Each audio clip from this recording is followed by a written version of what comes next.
Today's episode is a family affair. Coloring Crypto. For those folks who've been listening for a while, you know we've had cousin David as sort of a mainstay. Today we've got my Aunt Terrie talking about investing and being a woman in tech in the 60s. And then my brother, who is hosting the Global Venture Forum in San Francisco on May 11th. We're going to start with Aunt Terrie. You know, we've had a lot of big deals, if I may say so myself, on Coloring Crypto. The co-founder of LinkedIn, creator of Dogecoin, founder of Microsoft Ventures, a lot of big names in blockchain, CFO of Bitcoin.com, etc. But you know, the practical investing advice from Aunt Terrie, and then the stories of her working in tech in the 60s, she asks, I think, what is the most revealing filter to view a lot of the blockchain through, which is who's going to produce something that we want beyond just a trade. Would love to hear your thoughts. Let's start with Aunt Terrie. At about 15 minutes in, we'll switch to Shay in the Global Venture Forum. Thanks so much, and we love it when you leave us a review. Welcome to Coloring Crypto, Auntie Terrie. I'm really glad you're on. The reason I kind of reached out is, you know, you and I had that conversation, I don't know, maybe a couple months ago, where we ended up talking for like an hour, and I had no idea that you had invested in cryptocurrency. But maybe you could just kind of quickly give just some of your background, what kind of business and investing you've done in the past. Okay, well, past is a long time ago, because everything changes, every 10 years, whatever. And it's been so swift in my experience, because the 70s said, okay, they're going to have office automation. That's what we called it. And actually, my mom turned me on to computers, IT. So I worked for IBM, blah, blah, blah. And every 2 years, the companies changed and what they were doing. And so the velocity, here's my belief, and that is that the velocity of change is so brilliant. And so when I look at Bitcoin and I say, ouch, I don't understand it, but I do know that over the history of, say, 50 years, big things are happening. That was so interesting, though. I'd forgotten, because Grandma had invested in IBM, and so, yeah, you were kind of, as a kid, exposed to that. You were talking about this arc of technology, the acceleration is really brilliant, and then you just kind of said, like, you know, Bitcoin, you don't necessarily understand it, but you can just, yeah. So how are you reading that is, how are you, I guess, how did you get into it? How did you first hear about it and decide to get into it? So I heard about it, God only knows when. And, you know, I look at cousin David and I think he's brilliant, he's techie. Why doesn't he move to Silicon Valley? But he sat on Bitcoin. And then a couple of years ago, we were in the same room together, and I said, okay. And it was what do they call serendipity, when he knew what he was talking about, and I was listening to the talk shows, and they were talking about this. I said, take a ride with it. And bingo, it took off like crazy. What was that, December a year ago? And so I made an initial investment of a package that I always do on an initial investment, not the cottage, but, you know, just a piece. And it doubled, and I took my money out so that I took my original investment out, so that I'm just riding with it. It comes, it goes. Now, I don't agree that's the right thing to do. Why? I mean, that's something pretty smart thing. Why not? Because David's not a trader. He's there as a career. I'm a trader. So when I saw it go to 2,000, 1,500, whatever, when it tripled in 30 days, yeah. I should have sold it and said, we knew it was going to drop. Everybody knew it was going to drop. I should have taken the money out and reinvested it when it dropped, because it's coming back. It is here to stay. I don't understand it, but believe me, every generation has its own stuff, and your audience, your listeners, your whatever it is. I don't understand what you guys do, blogs. I don't get it, nor I just don't do it. So, but my feeling is that the sharp people are talking about it. Yeah. And we talked a little bit earlier. You said you're not really like since that big spike in December of $20,000, and now it's back down to like it's been fluctuating around it went down to like 6,000 something, and it's kind of around maybe 9,000 right now. Are you paying attention to that at all? Yes, right. Yes, but the question is, am I the kind of person who, when it gets back to 15 or 20, will say, "Sell it, Terrie, and reinvest when it drops"? No, I don't know how to do that. So I'm just riding with it. Whereas somebody who's an expert, in my opinion, should be selling, should be trading. Yeah. Because they know it's a very volatile industry, or happening, I guess is the right word. But no, I don't know how to do that. But God, I wish I did, because you could make a ton of money, in my opinion. Amazon's hot. That's great. Facebook, God only knows. I'm not at a stage in my life where I can risk. But boy, if I could, I would trade Bitcoin like forever. Because the minute it drops, if you have staying power, it's going to come back. Maybe it's like Manhattan real estate.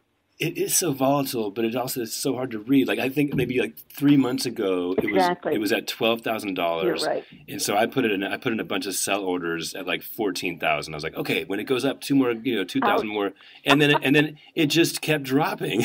And so I still have my sell orders, and they're like $14,000. That's right. And now I'm like, gotta have staying power. yeah, it's just like the concept is good, and then I actually look at the numbers, and I'm like, wait a minute. Right now it's at 9. Is it going to go down to 6? Is it going to go up to 12? Like, I have no idea. It's like a roulette ball. But I don't think it is for the long-term people who know what they're doing with those 2 or 3 that are really, what's the one where they're doing all the investment in apps or whatever. I don't know, but do you make the smart contracts? Yeah, Ethereum. Yeah, I mean those guys, but I don't need money in 20 years. You know what I mean? So I don't play that game. I don't know how to play that game, but I believe that if you're an insider, bingo. But we're not. The guy you're probably talking to, and I'm talking to. I'm in the lower ebb of the curve of people who know what to do with it. I'm lucky. It turns out I have 3 people among 9 nieces and nephews who are in the business. Does that tell you something? They're 30s. They're at their building era of their lives, and this is what they're doing with their time. But trading in and out, God, I wish. I could have, because I don't have a lot to lose, But when would I buy back in? Yeah, exactly. And I mean, so it sounds like, maybe back in December, January, you were more actively looking at the numbers and everything. Did you, amongst your community there in Santa Barbara, do you talk about this with other people? Are you one of the few people involved in cryptocurrency, or? I'm one of the few among all my friends. Yeah. But doesn't mean they're investors. Most of my friends are not investors, of course. No, we never talk about it. They talked about Tesla a little bit 2 years ago, but Tesla was fun a couple of years ago. It's not the same thing. This is solid. I mean, you've been involved in tech since the 70s. Since the 60s. Since the 60s. Were there computers? There were computers in the 40s. So I worked for IBM, and I took the test. I was as good as Dan Dan and I had equal offices. We were on Madison Avenue, and I had an office. Dan had an office. We had the same title. Dan had a house in the suburbs, Westchester, a wife, 2 children. So I went to Pat. Pat was a man, my boss. And I said, I think Dan I'm living in a studio apartment. on the Upper East Side. That's a different time, but in a strange neighborhood in the Upper East Side. But I have a studio apartment. And I say to Pat, my boss, I say, I think Dan must earn a little more money. He has a wife, 2 children, and the same title and office I do.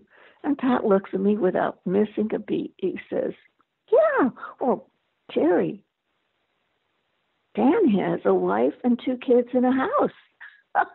Like, that's the answer why we don't have the same salary. Hi, mother.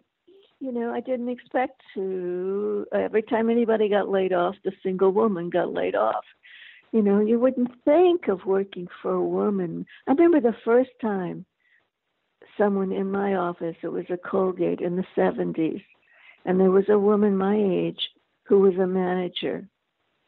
I didn't work for her, but I thought, oh, she must be something going on between her and the boss. She was capable, but she was a manager. I didn't appear. And the woman in the next office next to me had a Harvard MBA. She couldn't go to the Harvard Club. My husband had a Harvard MBA, and I could go to the Harvard Club. They didn't let women in, but I could go as a wife. What year was that? Like, was that the 70s? That was early 70s, so it was 73, say. 73, I would say. Like, I remember, as a kid beginning to learn about politics and realizing that my parents were like the Democrats and Grandma and Grandpa were Republicans, and that I thought you were conservative. But like this experience would show, like, as a business person, I get it. But as a woman having those experiences, did you not relate to like that just being wrong and politics being a way to solve that? Or how did you tie that together? No, because I was 2 years behind your mom, and so we all just thought, well, fine, who cares? I don't want to be Dan. My husband is going to make $1 million, and I live in the Upper East Side. No, it didn't dawn on me that it was unjust. I didn't see it.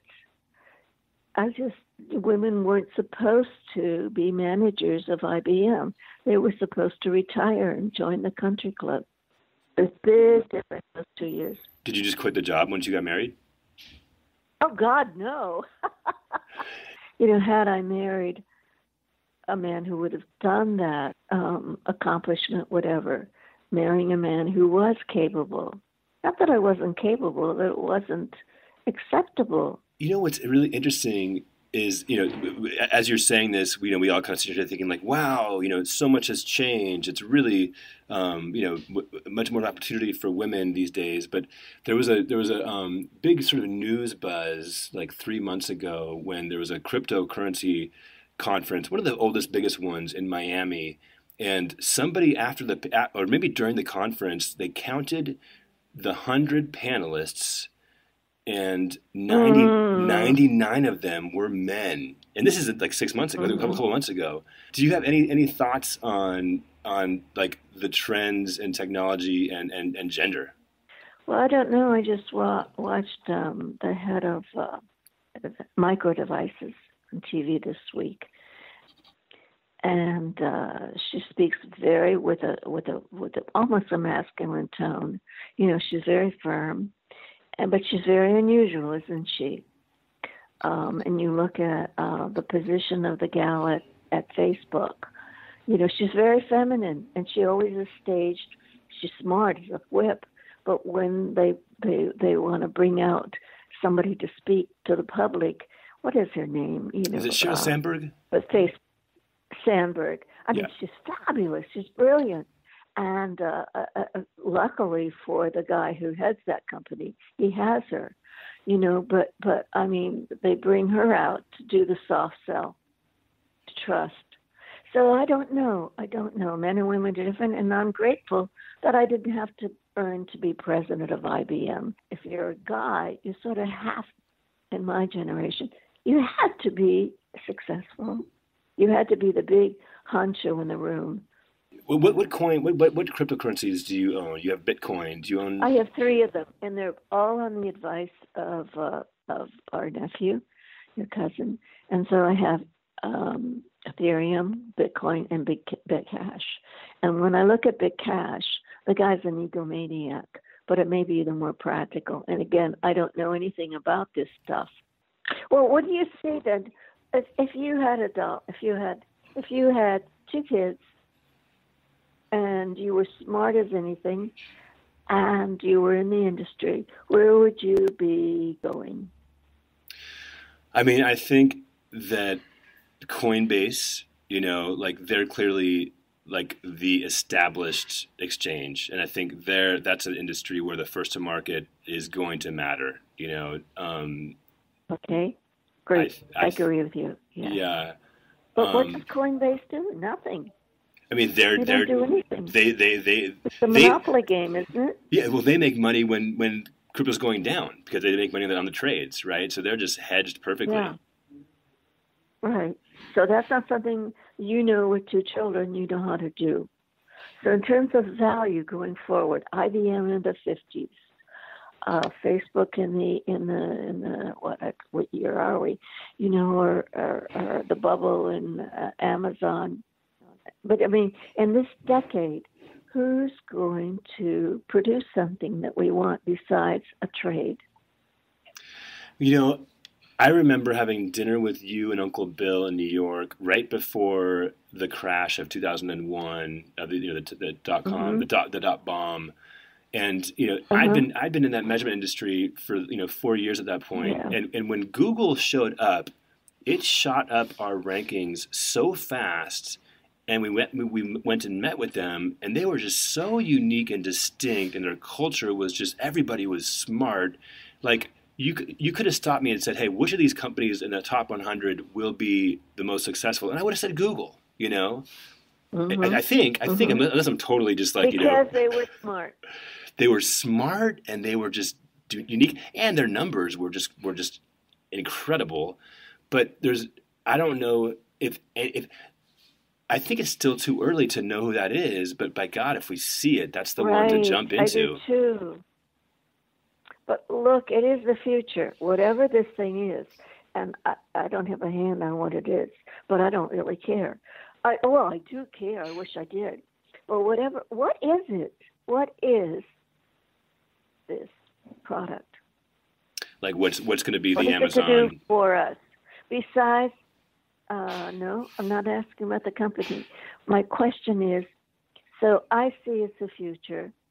You could have seen office automation in 1980 as the future, but a lot of people didn't know what it was, or the telephone, the cell phone, Apple. What are they selling me? Yeah. What do I want to buy?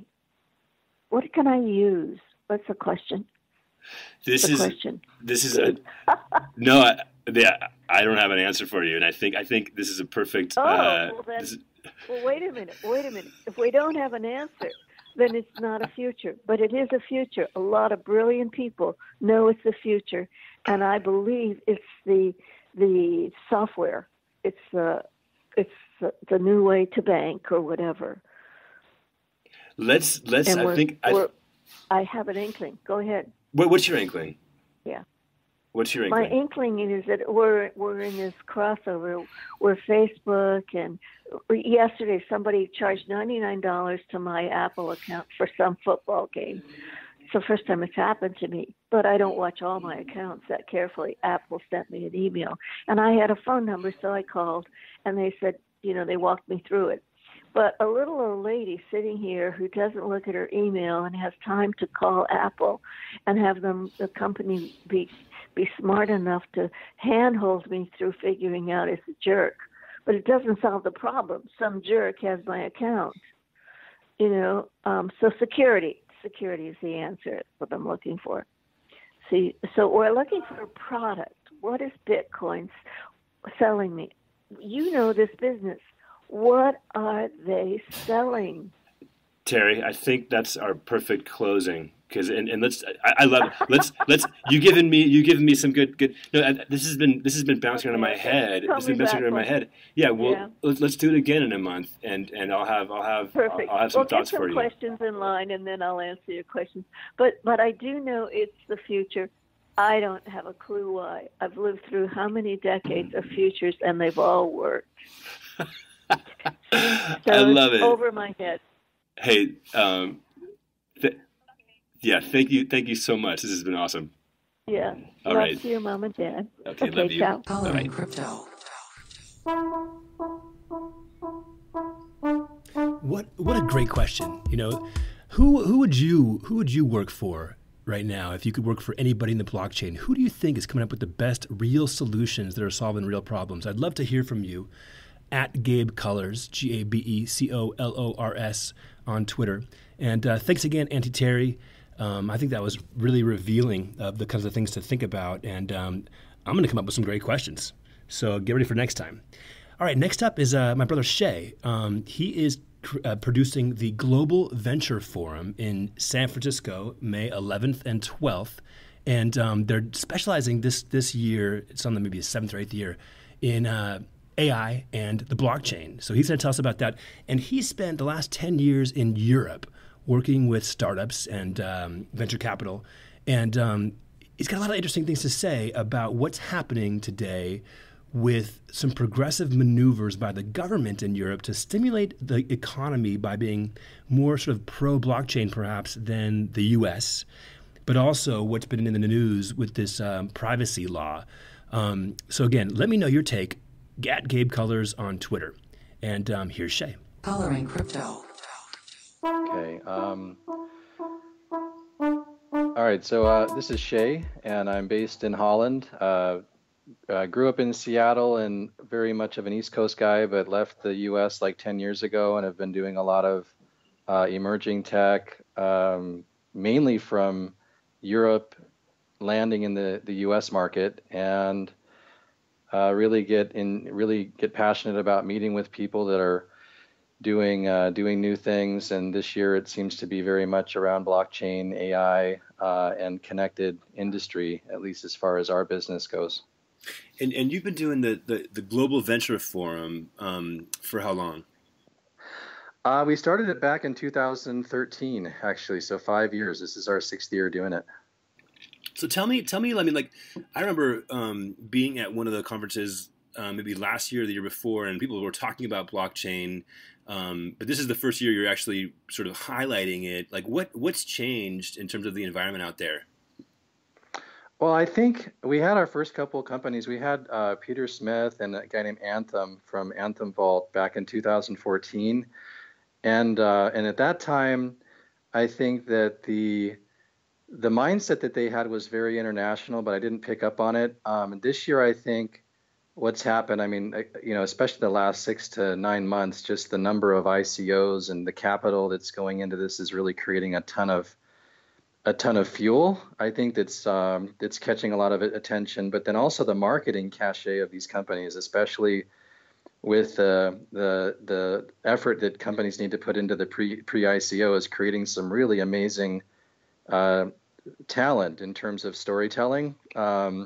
So I think that combination of capital and marketing strength, plus I guess the fact that the blockchain business model and architecture lends itself to an international business. So you've got a lot of CEOs of early companies that may not even have a product done yet, but are thinking globally. And I'm curious, man. I mean, I know talking to you over the last 10 years of you living in Europe and you experiencing like the difference in culture, but also the difference in like business culture. What are you finding? Like, what's the response in Europe or in Holland to distributed ledger technology or blockchain technology? Well, I think from what I've been able to tell, Europe has always been a bunch of petri dishes, because you've got all these countries, and even historically, you look hundreds of years back, it's kind of the original competitive market where people have always been competing. The support from government in these different regions is palpable, and so there's a kind of just a bunch of separate engines, and they can come together. But I think Europe is unique in that way. Whereas it seems like the U.S., from what I've been able to tell, there's been some regulatory decisions that have really sort of tried to make a point, and it's really sort of confused people and slowed some of the ambition or some of the ability to execute down a little bit. You've got certain countries here, and even members of the European Commission that are kind of really curious at looking at how to use this technology in a positive way. Yeah, I don't know if you can answer this question, but I mean, yeah, you're right. Like there is a lot of sort of confusion and efforts to read the tea leaves out here on what is basically is the SEC saying everything in the U.S. is a security. There is no utility token. And in Europe, I'm curious. Like I can't tell if it's like the lack of a cohesive body like the SEC that's coming down, or is it really more of a liberal attitude, hoping that this can kind of have some positive economic impacts? I think what I've seen is in the U.S. there's a first of all, in terms of the entrepreneurship thing, it's always been very organic, and so the government's always sort of stayed out of the way. And we can remember 20 years ago when they were looking at whether they should tax e-commerce, and even under the Clinton administration, I think that they really tried to avoid that in order to unleash all of this private investment and give people a sense that they're not going to get regulated to death. In Europe, because of the different markets, there wasn't as easy for companies to scale up because the markets are just smaller. And so as a result, the government got a lot more involved at the European level with the Commission and things like the digital single market, which they really drive to try to sort of create the feeling of a single market. But then also governments have gotten very educated and knowledgeable over the last 10 years and view entrepreneurship as a pillar of the economy. And so they really try to support it. And so I think with blockchain, rather than sort of trying to control it, they've really tried to facilitate it, creating like sandboxes. I know that the European Commission has tried to create explicit sandboxes for entrepreneurs to work in the blockchain.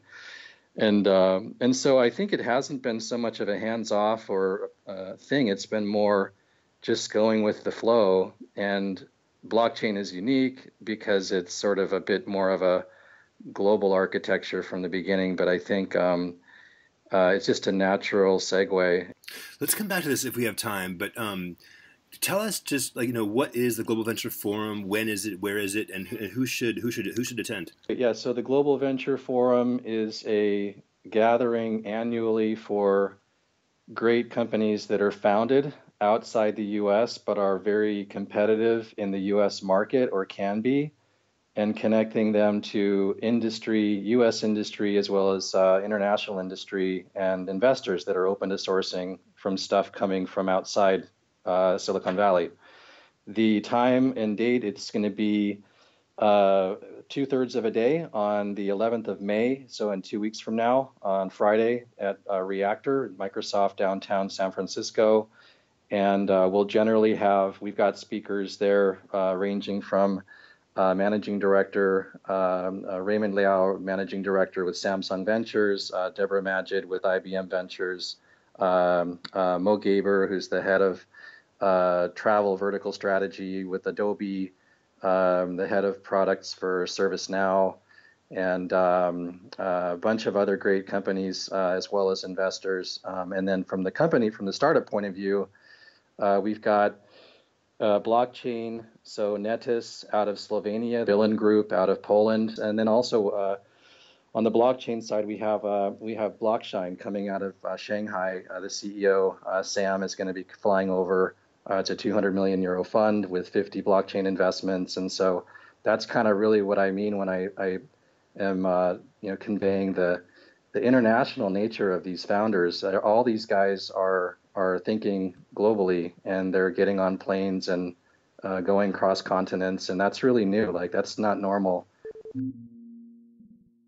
I want to see if we can conclude on your just sort of quick thoughts on, because last time I was out in Holland visiting you, we talked a lot about like the coming privacy laws, and it's been such a huge thing in the news with like, you know, Facebook's reforming their data based on this whole, you know, this new European privacy law, the GDPR. So my question is kind of like, I mean, am I being too simplistic, or is it too early to say that the European legal outlook on, you know, cryptocurrency is more open and liberal and encouraging business than the U.S., whereas the privacy laws are more intense protecting people? Do you see what I'm saying? It's kind of an interesting contrast there.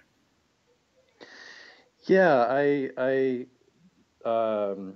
definitely think that's an accurate description. I mean, as a guy from the States living in Europe now for 10 years and having kids here, growing up, I have to say that, and also having been around technology for a while, the GDPR comes across initially as kind of heavy-handed and sort of, oh boy, more regulation. On the other hand, you know, innovators are smart. People can figure out how to architect even complex requirements like data privacy. And I have to say, I'm pretty impressed with how Europe has been so clear on the front end of sort of, you know, the various data protection authorities they have across most of the countries. The original intent, I think, was because the U.S. cloud-based companies like Google and Facebook really just got out of the gates so strong, and there really wasn't an opportunity here to compete and create employment and create sort of all of the benefits that come from IPOing huge, you know, market-leading companies. However, the compliance they've tried to put in place to enable the data architecture within Facebook, within Google, so they're actually light years ahead of 99.9% of the companies out there. But what I like about it is it's creating a whole set of new expectations with consumers and saying, if you're a brand and you're going to be using people's data, you need to be transparent on the front end of that relationship and clarify with those people what you're going to use the data for. And not only that, like a typical cookie, you need to do it at the granular level, and you need to allow people to come back and change their mind really easily. That's a whole set of things that, of course, puts the quarterly performance of any of these tech companies under threat, because you've got to keep driving your growth as a public company.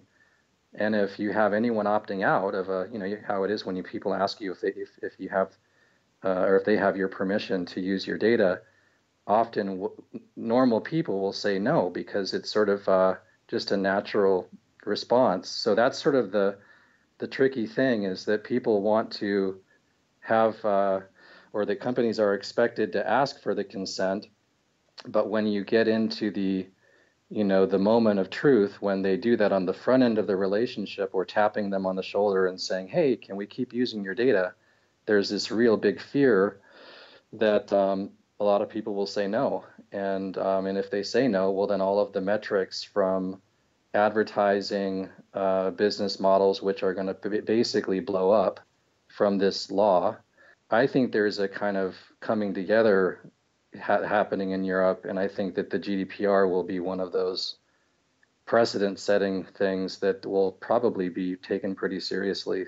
Yeah, it's interesting. I do think that the blockchain is an area they really are trying to foster, at least most countries, and there's many concrete examples of that across these countries I mentioned before: Holland, Estonia, Switzerland, Slovenia, and others. And then I think with respect to data privacy, it's much more of a question how to communicate to large companies, especially, you know, what is the user experience supposed to look like now that there's a law. I mean, if you read the law closely, it's like a pretty good set of requirements. If you're an engineering team and you really dissected the law, you'd know what you need to build. It's going to be an interesting thing on May 25th when the GDPR comes into law.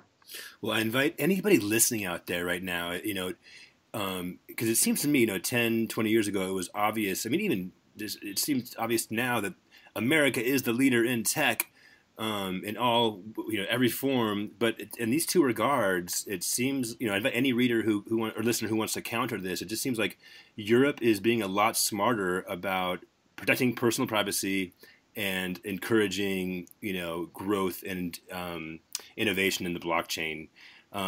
But Shay, thanks so much for being on, and have an awesome Global Venture Forum. It's great to be talking with you, and I hope that all the listeners are getting lots out of the sessions you're doing. From a event point of view, if anyone, particularly people that are in industry in the Bay Area, or think about international investing, please feel free to reach out. Thanks for joining Coloring Crypto. Leave us a review on iTunes. The reviews are so awesome and so welcome. We've got 19 so far, so you can be number 20. If it's not a 5-star review, tell me why. We want to get better. @GabeColors on Twitter. Thanks again. Have an awesome week.